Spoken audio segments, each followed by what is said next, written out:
Well, hello, how'd you like that? The initial picture was the proud grandmother and new granddaughter. And the sounds were those of our grandchild, Imogene Frances Vivas. Imogene was born at 8:30 a.m. on June 6, 2008, at a great medical center in Brunswick, Maine. Joyce and I went up for that, and we had a very, very enjoyable time. The people there were very good to us and to our whole family. Imogene weighed in at 8.5 pounds and measured 20 inches in length. Welcome, Imogene. The first song, of course, is always, "Oh dear, what can the matter be?" And Imogene cries now for two reasons. She was only a few hours old when she made those noises. One is because she was hungry, and you can tell she's hungry because she moves her lips a lot. And then number two, when she needs her diaper changed. So luckily, she didn't cry for any other reason. So I taped that and brought it here. Now, Imogene was born just a few days before my wife and I's 47th wedding anniversary. So we had a nice weekend, and we came back here after that.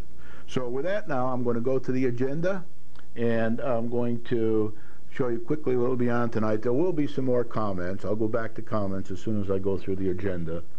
And comments first, quite a little bit tonight, because I'm going to again address myself to students and educators. And if you have any students in your house and you want them to learn a little bit tonight, have them watch this, or tape it and have them watch it at some other time.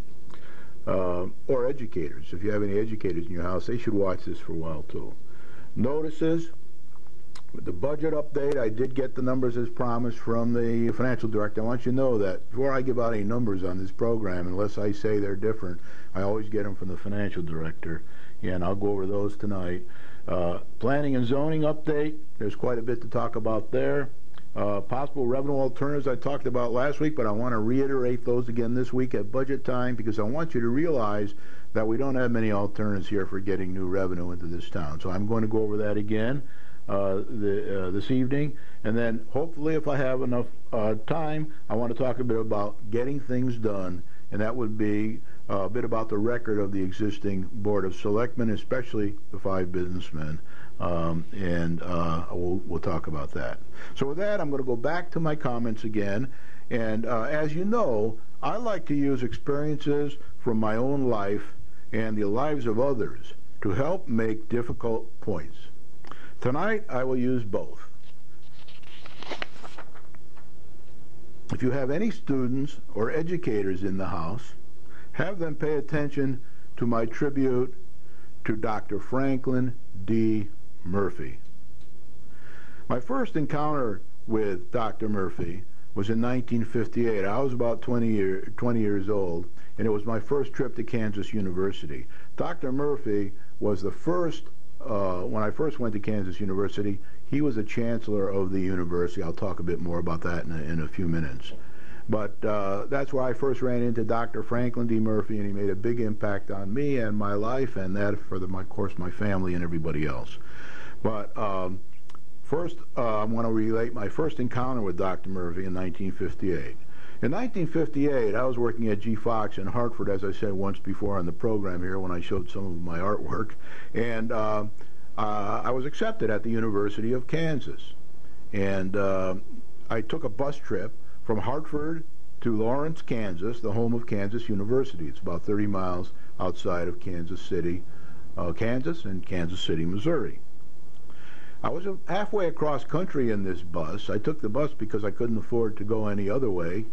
And a fellow got on the bus halfway out to Kansas, and his name was Ali Muzine.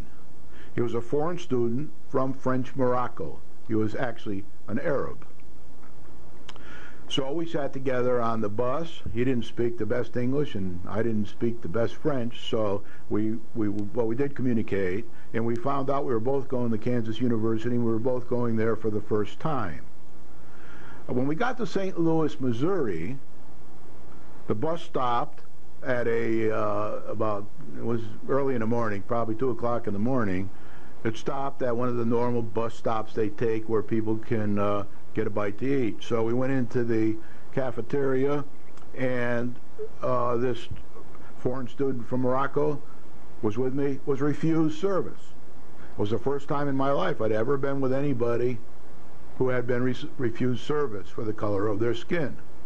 Now, Ali wasn't an African American, he was an Arab, and he just couldn't understand why they wouldn't serve him. So of course he broke into tears.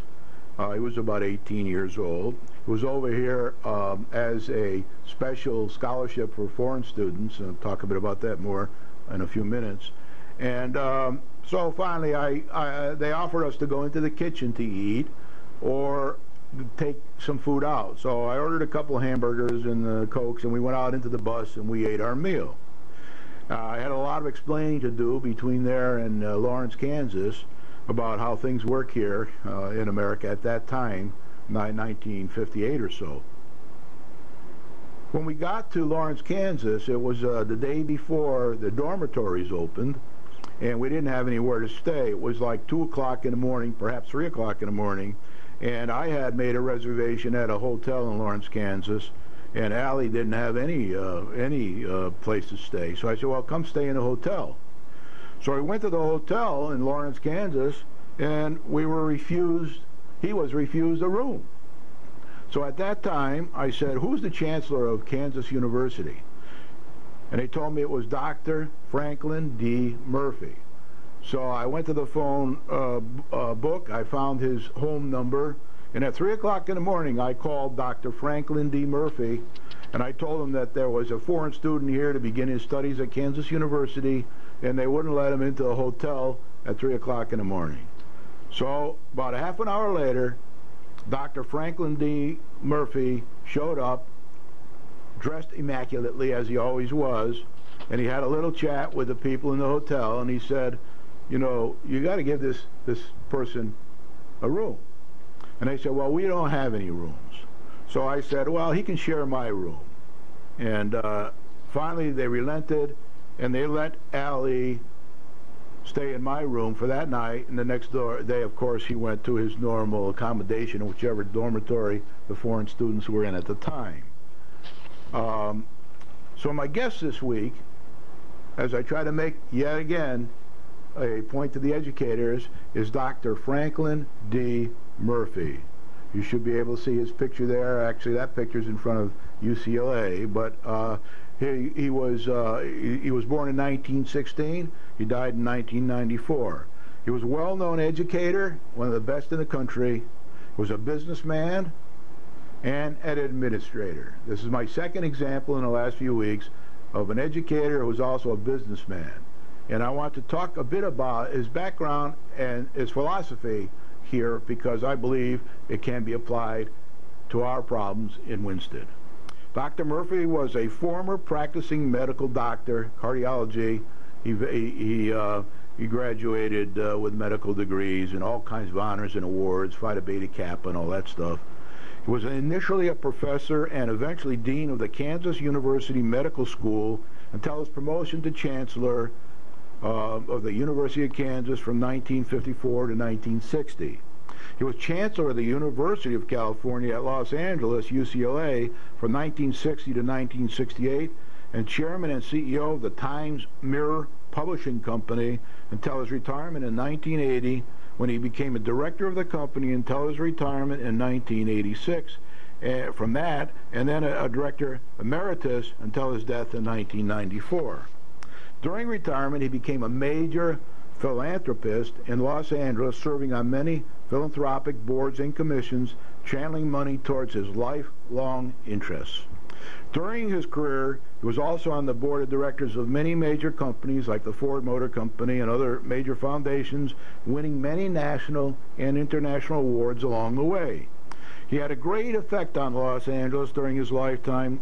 Noted biographer Margaret Leslie Davis has written in a book entitled The Culture Broker, Franklin D. Murphy and the Transformation of Los Angeles. Remember, this is an educator we're talking about, and businessman. This biography focuses on his entire career. I tried to find it in the library, and they didn't have it, so I don't have a copy to show you.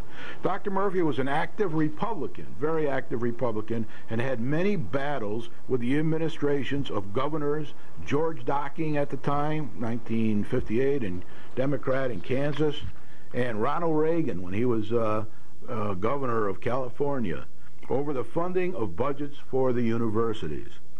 The Franklin D. Murphy Sculpture Garden at UCLA is named after him, and Kansas University Murphy Hall and the Murphy Art and Architecture Library are named in his honor. Dr. Murphy dreamed of making his universities some of the nation's greatest. At the time, the governors were more interested in providing universities for their own students in their own state, and they didn't want to spend a lot of money on making their universities into international type cultural places, whereas Dr. Murphy did. So he had some of the nations. He wanted his universities to be some of the nation's greatest, and he made no bones about that. So he was always in with these governors fighting for more money in his budget, similar to what we have to do in our town. And he needed a lot of money to accomplish this. He wanted to expand physical plant. He wanted to expand library holdings. He wanted to add technical and scientific equipment. He wanted to increase salaries and benefits for professors and support staff in an attempt to attract and maintain the best and expand the best professors he could get, and he wanted to keep them there. And he wanted to expand the academic research.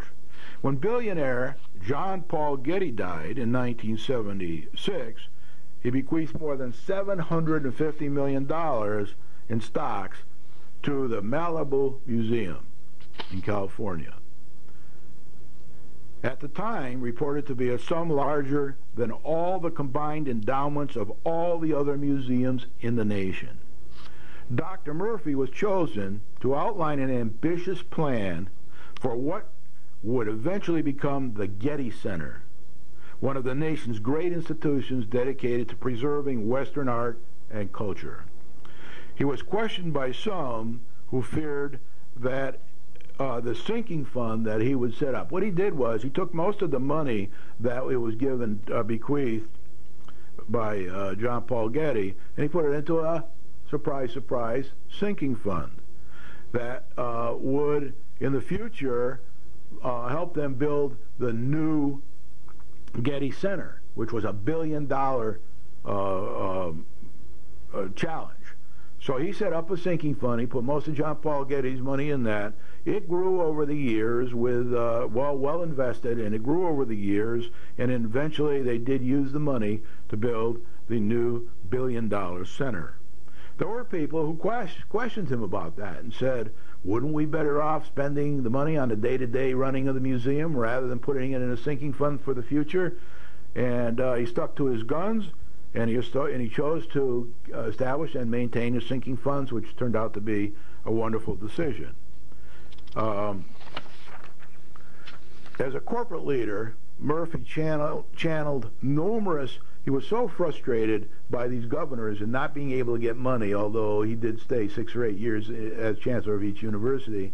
He was so frustrated that he said, what I'll do is I'll go out and I'll get in business, and I'll be the CEO of a corporation, and I will get on as many boards as I can in America, and I will try to funnel money to the places where I think it will be best used.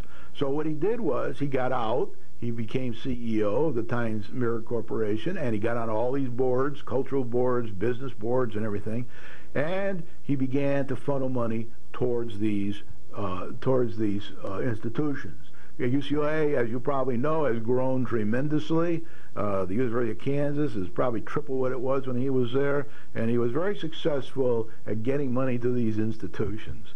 So here's a guy who was an educator. He also taught, in the Kansas City Med School and both of the universities. He taught courses while he was chancellor as well. And as a corporate leader, Murphy channeled numerous philanthropic contributions into cultural institutions of his choosing. The most exciting thing of all, says Dr. Murphy at the time, is the exploration of new, interesting, and beautiful things. So I want to say here that I've shown you 2 examples now of 2 of the chancellors that I met and had experiences with at the University of Kansas. Now let me say something.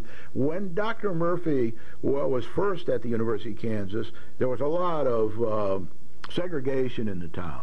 And when people like Wilt Chamberlain or any of the great black athletes they had at the time wanted a haircut, they had to go to Kansas City. And most of them didn't have cars at the time.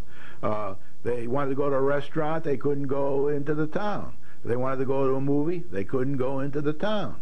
If they wanted to do any of that kind of thing, they couldn't do it. They were segregated. They had their own fraternities on the campus, both the men fraternity, the women sorority.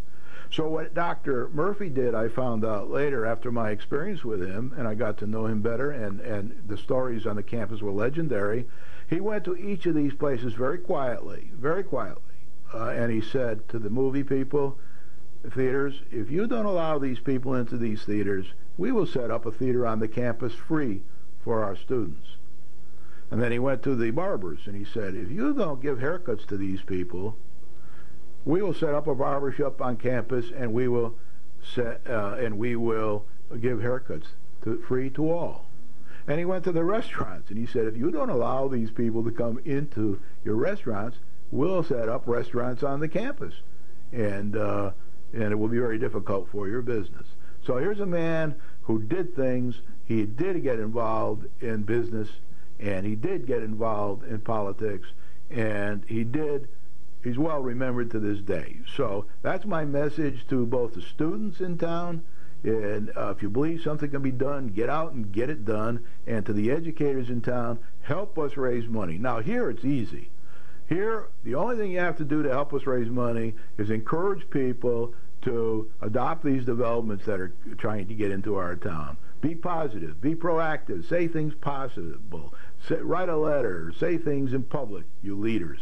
And now, don't forget, we want to make sure that these things are done properly, and they follow the rules, and they pass the boards and commissions, and all that. So we're not asking anybody to take any shortcuts here. What we do need, though, is people to be active, like Dr. Murphy or W. Clark Wesco, who I mentioned last time, and let's get out there, let's get these things funded, let's get money in to run our schools properly. They are 50 to 60% of our budget. It isn't going to get any easier, it's only going to get worse.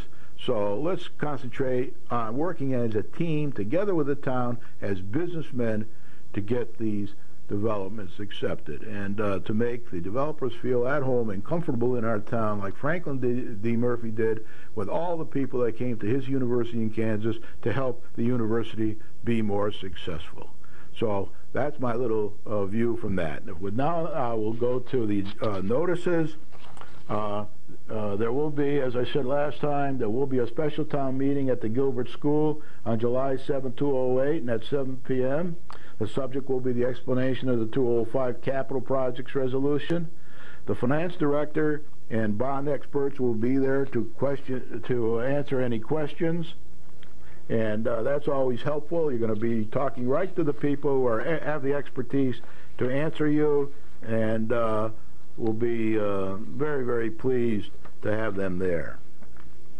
The referendum to vote on the issue will be held, if as planned, July 12, 2008. I got that from the town hall. It could change at the meeting, but if it does, we'll know about it in plenty of time.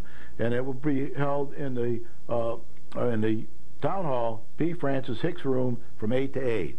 Not at the Gilbert School, not at the Pearson School, but in the P. Francis Hicks room in the town hall. There will be signs up downtown pointing you in that direction. The Friends of Main Street, I noticed in the paper, has rescheduled its annual meeting to June 23rd at 6:30. I thought that might happen because it kind of conflicted with the selectmen meeting that's going to be on the day when they wanted to have it. So they've changed it to June 23rd at 6:30 at the Gilson Cinema Cafe. There will be an awards ceremony, free buffet, and social hour, followed by the business meeting and election of officers. Anyone that wants to join the Friends of Main Street can attend.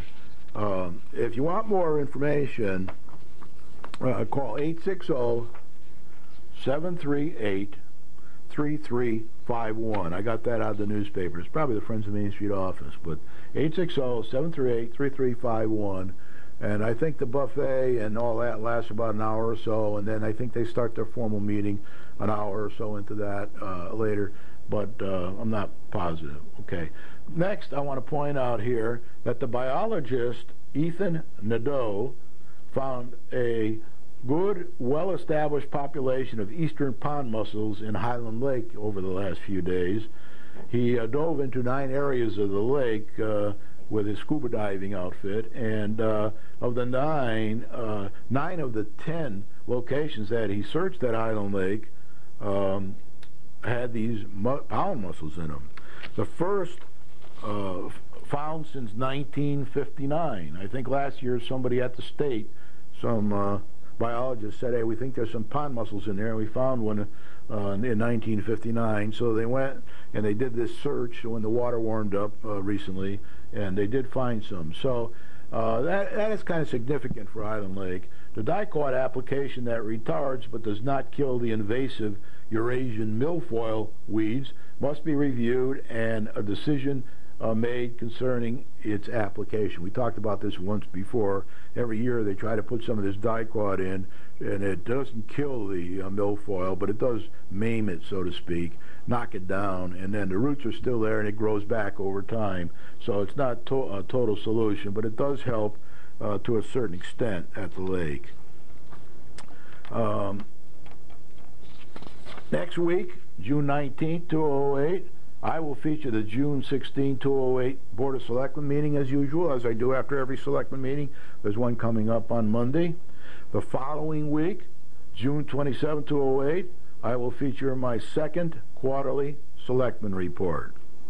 You know, remember I had a Selectmen report. I would say I would do it every quarter where we look at the voting records and things of the Selectmen. This report will contain Selectmen motion records as well as voting records. Please tell interested people and others to watch or record the program for future viewing to gain an understanding of how the different individuals and parties, political parties, think. So this will be all taken from the minutes of the meetings, will be very accurate. And if you're interested in this kind of thing, and some people aren't, then I would encourage you to watch this, record it, and see it later, or get a copy from down here, or get a hold of me, and I'll make you a DVD so you can see it at your convenience.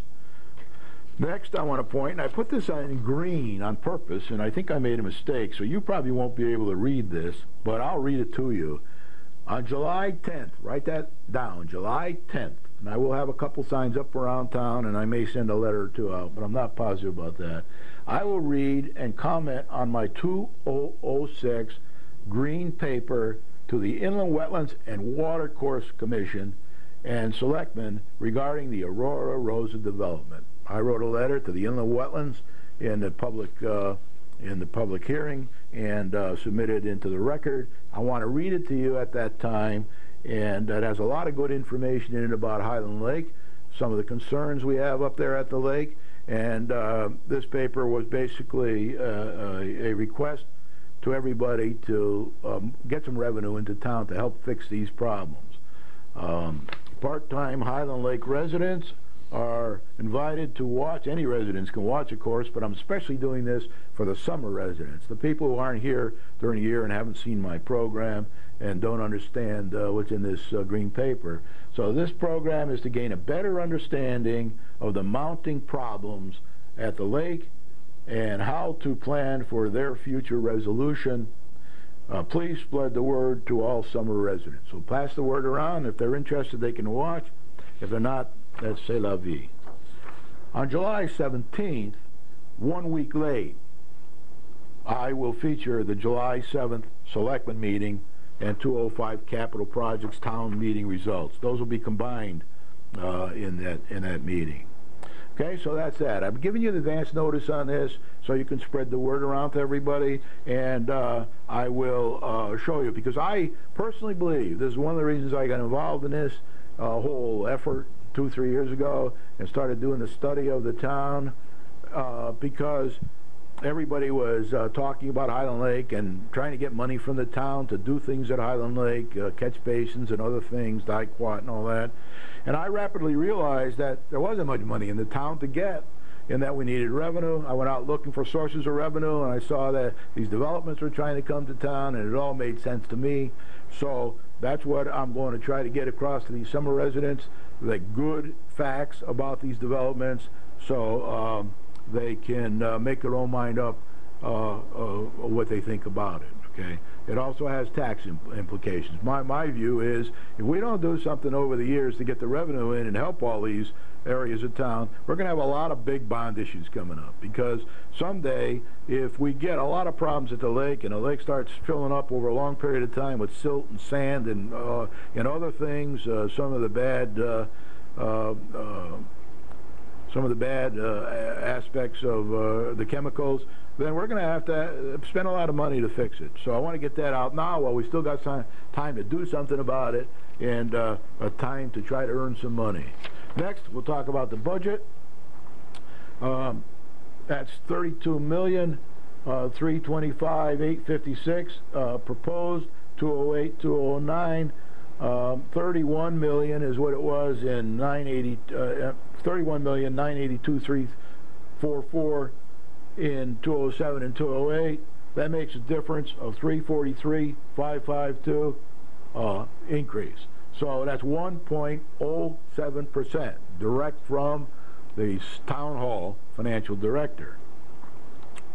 The current tax rate, by the way, this means that our whole town has gone up in its expenses 1.07% from this year to the next year's proposed budget. That's darn good. That's darn good. Now, there was some confusion about this at the last election, at the last vote rather, and I'm trying to clear that up again this time for you.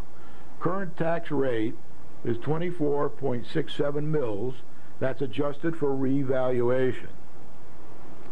The amount needed from taxes is $21,242,309 in 08 and 09, the proposed budget. In this year, the amount needed for taxes was $19,801,276 in 07 and 08. So that's an increase of $1,441,033. The proposed tax increase, we got the air conditioning on here and that's making noise, so I'm talking a little louder. I hope it's not too loud for you. But the proposed tax increase is 1.33 mils or 5.41%. And the reason that this is a higher number than the 1.07% is because this year we have less revenue in the budget. So we need to make up for that difference in, we need to make up for that less revenue by getting more from taxes. So that's why you see that different. So if the budget is approved, if it goes to the town meeting and it passes there without any decrease, they can cut the budget at the town meeting, and they may do that, but I have to assume they're not going to do that because I haven't got a clue what they're going to do.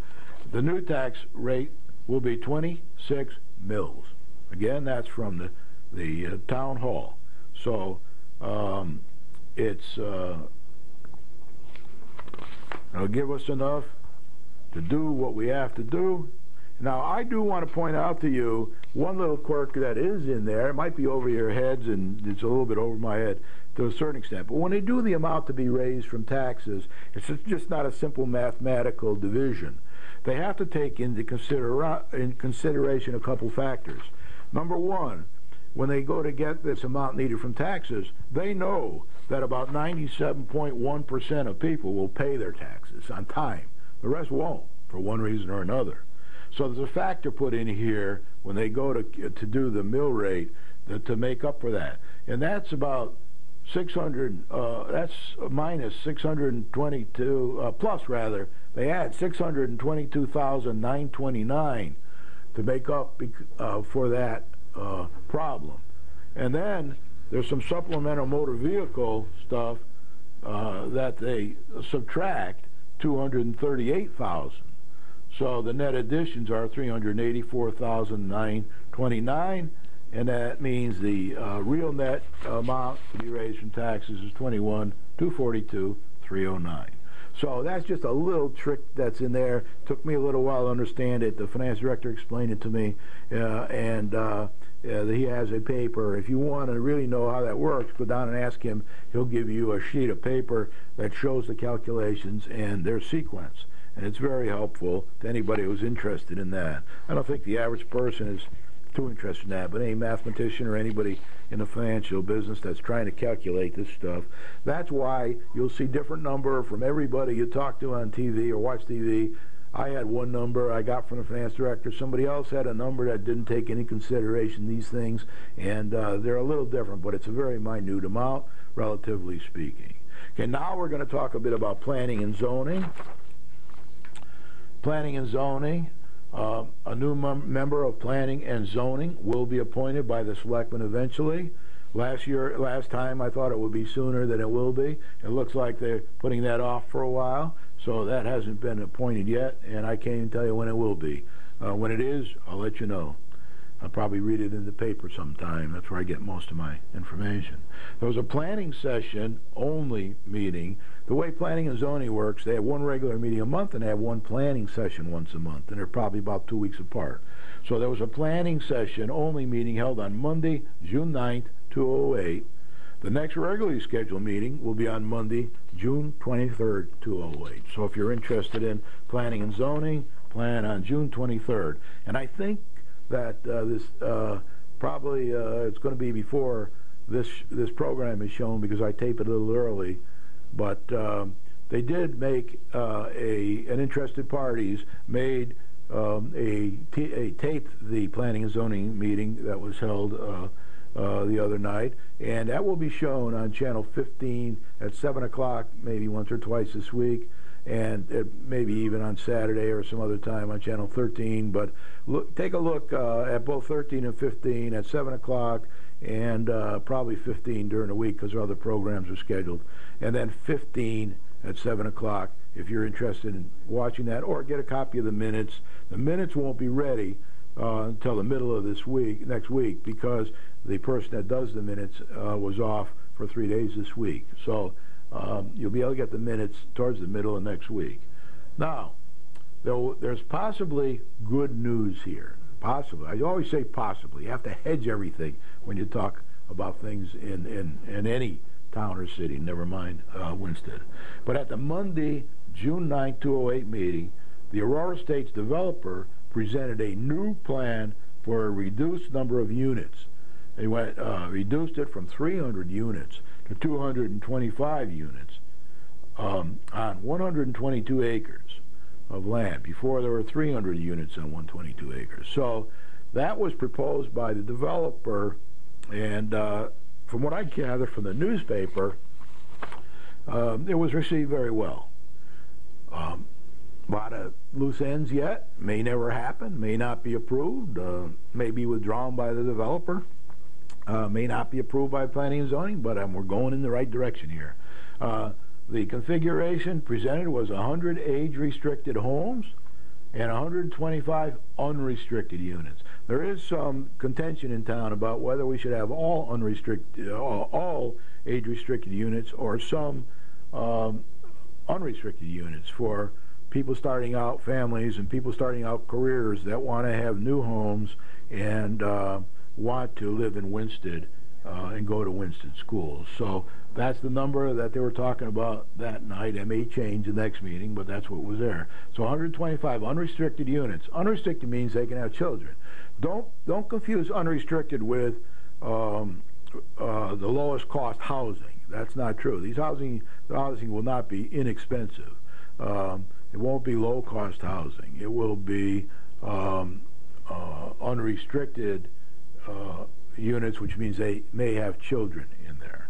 So, and children that will attend our school systems. They also proposed amenities such as ball fields, a clubhouse, and an outdoor pool. I didn't go to this meeting. A little too much for me because I was just getting back from my trip to Maine. But I did get this information out of the Waterbury Republican. I checked with a few people that had been to the meeting. It seemed fairly accurate. So once I do see the planning and zoning meeting on TV, if I see anything startling, I'll let you know. The developer has stated that he will file his appeal on the May 27th, 2008 denial of the 300 condo proposal. Remember I told you last time that it was kind of bad news that the planning and zoning had denied the 300 condo proposal, and I didn't think that was too good for the town. I thought it could have been handled in a better way by the town. I mentioned that last time. Well, it looks like it's a little rosier this time, and still got a long way to go, but we're going in the right direction. The new revised proposal, 225 units, if agreed, would amount to a settlement of any coming court action, the attorney for the developer said at the meeting. So they will be filing a court action, well,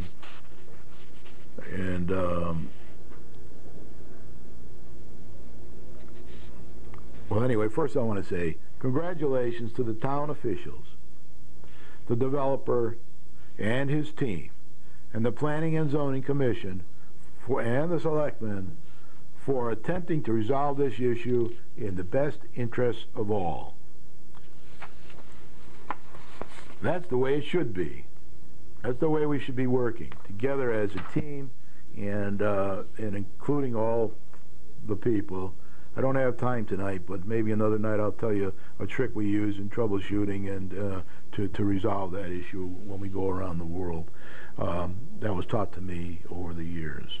Although this has been quoted in the paper as a tremendous step forward,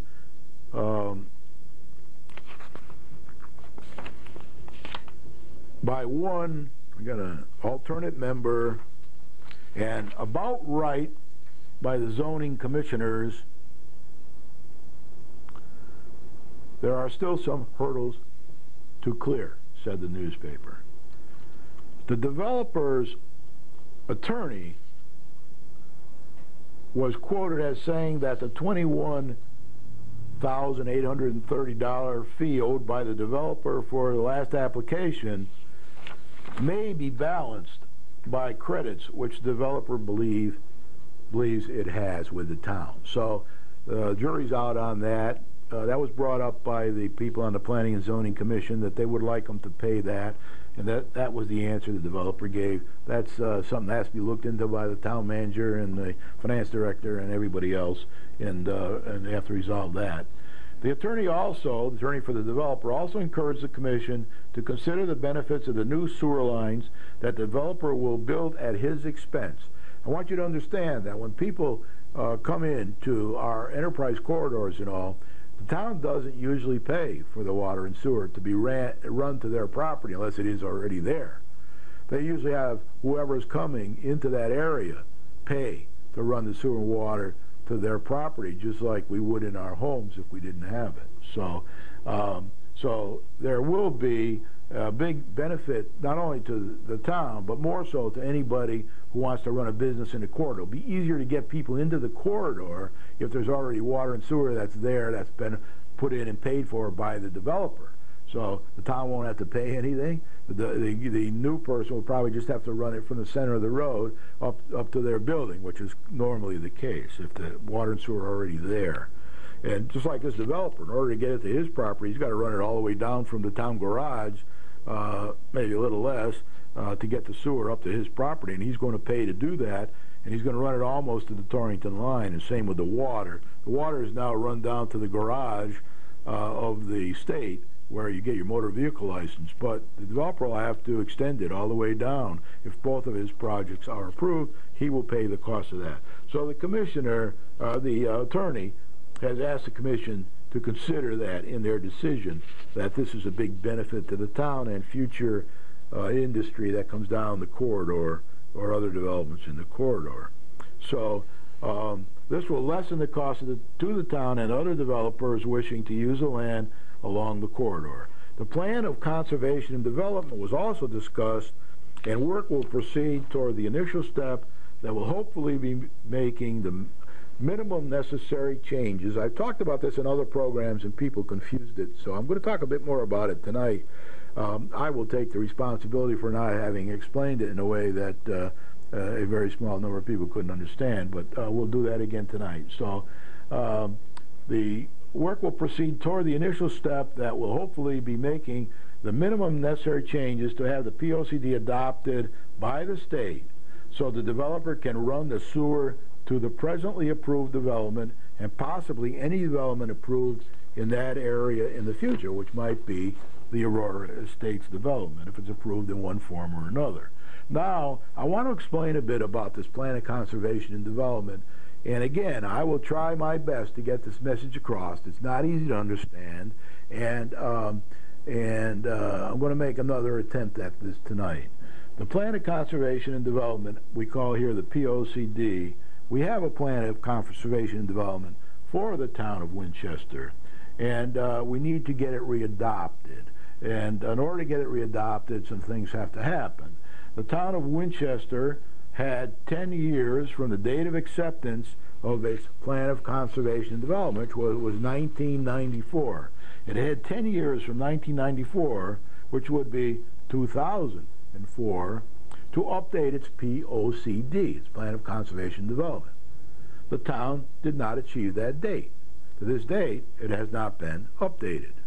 And that's not good, because when we want to do things like the development, and doesn't have every little particular, like running the sewer line up to the development. We have approved the development as a town for 456 units and a golf course, but we don't right now at this particular time. We are not able to grant the running of the sewer line up from where it ends now on the corridor up to the property. So we do have in our planning, conservation and development, and I'm not an expert on this. If you've got any questions, go see the director of planning, and or talk to the town manager about it.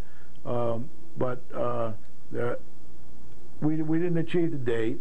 We do need to make some changes to the plan that we have now and get them off to the state so they can get an update to our plan so we can live with it. There were previous attempts to do the work in-house within our own resources within the town, and there were other attempts to gain enough funding over the years to have the work done outside by outsiders like consultants and people like that. For one reason or another, these attempts did not succeed. Either they didn't get funded by the selectmen, or we did have one planning manager leave, and town planner, and he wasn't, the job was empty for a year or so. I'm not blaming anybody here, but there were things that happened, and these attempts did not succeed. That's why we still haven't upgraded this plan to the state's satisfaction. Although minimal progress has been made, I think there has been some money allocated one way or another to take pictures, aerial photos of the town. That's one of the first steps in getting the plan together and updating it. But shortly after being elected, the new selectmen agreed to fund about $15,000. This was in December, and I think about like $15,500. I don't have the exact number, I apologize, or so, to allow the planet conservation and development changes to be made, to submit to the state to allow the sewer to go to the developments along the Route 8 corridor. So that's $15,500 that's sitting there right now, and if it's appropriated by the end of this month, which I'm sure it will be, then they can start working with these consultants they've chosen. They've chosen some consultants now to work on this. I think they're down in another part of the state. I don't know exactly where. But and then another $15,000 is in the proposed budget. Now, I do want to say that when the selectmen gave them the first $15,500 in December, when they moved it from elsewhere in the budget over to planning and zoning, they did expect it to be done on the plan so they could get the sewer up to these developments. That's their first priority. So, and the town's first priority. So another $15,000 is in the proposed budget that you'll be going to vote on. If this vote gets passed, for the 5.41% increase, then they will get another $15,000. So that'll bring them up to about $30,500 to work on this plan of conservation and development.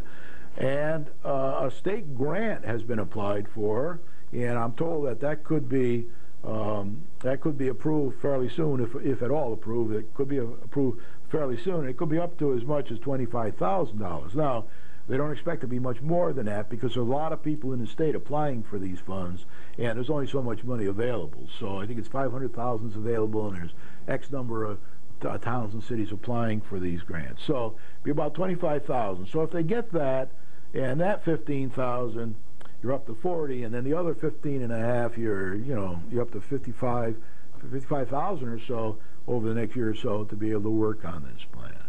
Now, the major revenue producing need at present is definitely the sewer to the development approval so the developer can plan accordingly. And I want to make a point here. I don't think I'm going to get through everything tonight that I wanted to because of my long talk about Dr. Murphy, which I think was very critical here, is that you can't wait until the developer gets his. When we run projects, we don't wait until the developer gets his approval from the DEP or from the Army Corps of Engineers. What we try to do is get our responsibilities done. Give the developer our approvals as soon as possible. And there's a good reason for that. They might even be a year ahead of when he gets his final approvals from the state. And that's because he has other things to do. He has to line up funding, he has to get a lot of other ducks in a row, contractors, and he has to know that he has these permits. And that when he gets farther down the line, he'll get there faster, and we'll get these developments in faster, and we'll get our revenue faster. So it's very important that as soon as possible we get the permission to be able to run this sewer, so we can tell him he has the permission and it's official, and the state agrees, and we're all in very good shape there. Now we now are going to work on the plan of conservation development with this $15,000. Get started. We've chosen, planning and zoning has chosen a contractor, a subcontractor to help, and they've appointed somebody to manage this as a committee a manager. And now we will now have to make a few relatively small changes to the plan to allow the sewer line to be extended from the enterprise corridor to the new developments, and request a modification to the state plan of development by submitting our updated plan as a basis to the state for adoption. So the point I was trying to make last time, which some people didn't pick up on, is that's what we really need to get the revenue into town. There are many other things we need here too. Now, we have been told by people that opinions on how much work is needed to gain this approval for the sewer line to be run to the development area down the corridor. When we already have permission, evidently, to run the sewer down the corridor and the pipeline, water pipe down the corridor. Certainly the sewer down the corridor. But the opinion on how much work is needed to gain adoption vary. But the general consensus of the consultants, the selectmen, the state and county representatives, is that it is believed to be minimal and can be done inexpensively and relatively soon. In some cases, I don't think we are one of those cases, but in some cases you just have to take the plan you have to go to the state and say, we don't need any changes to this now, please adopt it. And in some cases they will adopt it. Now it just happens that Winston does need some changes to get this sewer up to the development. So they'll have to figure out what they are with this $15,000 or maybe even a little of the next money that's approved, and then go and get the work done. Again, it is certainly our revenue producing should be the top priority. If you ask me, I say put your top priority on updating the POCD on revenue production. And there's no horse in the race right now besides this. Now, I did see in a paper where the planning and zoning people are also interested in upgrading the zoning in the town. Across the street from the city hall, we have zoning that's mainly industrial. I think they want to change that.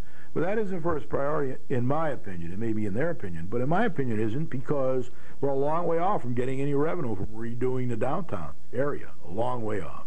So that could be like priority number 2.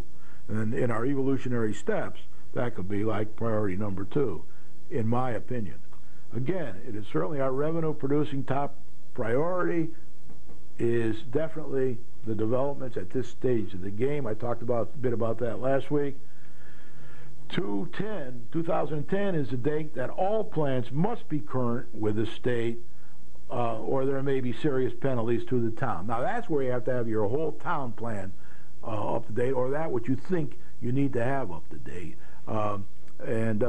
It's what we think as a town we want to do. That's the real important thing. And then the state will look at it and make sure it's not totally out of sync with what they would like to see us do as a state. And then one way or another, they will make our plan current with their plan. So at present, we have 2 major priorities. One is to update the plan with modifications to allow us to gain adoption for the sewer as soon as possible to the Aurora developments. Most people don't think this is a big deal, and it can be done quickly and inexpensively. Number 2 priority is to ensure that our plan is updated in logical increments. Doesn't have to be done in one shot. It can be done in logical increments from 6-month periods to 6-month periods. And it must be current by the year 2010. Now, I'm starting to hear that certain things maybe have to be done before that, but that's not official yet, so we'll wait till it is official. So things can be done in logical increments. That's what we call evolution, not revolution. We certainly don't want to wait to upgrade the whole plan to get the sewer up to these developments. That might take a year and a half for us to do that. So we need to take it in small, biteable, digestible chunks. My main view is the developments first. There may be some other areas in town where we can get good development money in rapidly. Maybe that should be second.